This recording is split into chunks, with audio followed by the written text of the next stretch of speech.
இந்த புலன்கள் மூலமாக விஷய வாசனைகளில் அது சீறி பாய்கிறது. அதனோடு பின்னி பிணைந்து கொண்டு அது உண்மை என்று நம்புவது போல ஒரு உலகத்தை உண்டாக்கி கொண்டு அதுவே மகிழ்கிறது.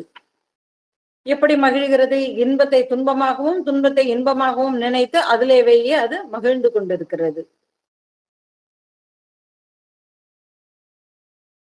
அப்ப அடுத்த ஸ்லோகம் நமக்கு என்ன சொல்ல வருதுன்னா, நீ அதனுடைய பரமார்த்த சத்தியத்தை நீ உணர்ந்து கொண்டால் உனக்கு பிறவி என்பதே இல்லை. இங்க மனம்தானே பிறக்கிறது. ஆகையினால் நீ இதனை புரிந்து கொண்டு மனம் எதனுடைய ஆதாரத்தில் செயல்படுகிறது என்பதை உணர்ந்து நீ விழித்து கொண்டு விட்டால் நீ அதிலிருந்து விடுபடுகிறாய், பிறவி சக்கரத்திலிருந்து விடுபடுகிறாய் என்று தத்துவமசி என்கிற மகா வாக்கிய உபதேசத்தை பேசுகிறது. நான்காவது அதையே திரும்பவும் விளக்குகிறது. எப்படி இந்த உலகம் உண்மை என்பது போல எனக்கு காட்டுகிறது என்பதை ஒரு பானைக்குள்ள இருக்கக்கூடிய விளக்கு வைச்சு அதை ஒரு உவமானமாக வச்சு இது அந்த சந்தேகத்தை தீர்க்கிறது.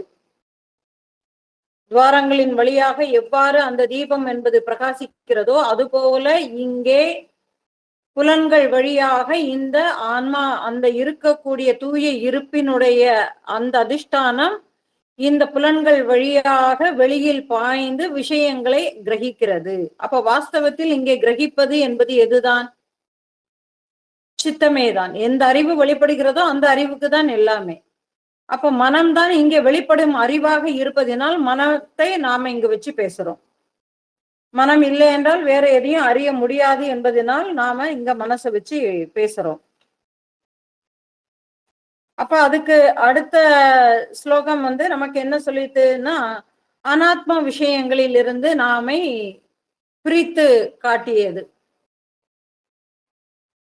இந்த உடல் எல்லாம் மாறக்கூடியது எதுவுமேயே நிஜமல்ல, மாறாதது எதுவோ அதுவே சத்தியம். ஆகையினால் நீ அந்த பரமார்த்த சத்தியத்தை உணர்ந்து கொண்டு நீ உன்னுடைய இருப்பில் இருந்து கொண்டால் பிறவி இல்லை என்பதாக அந்த ஸ்லோகம் சொல்லியது.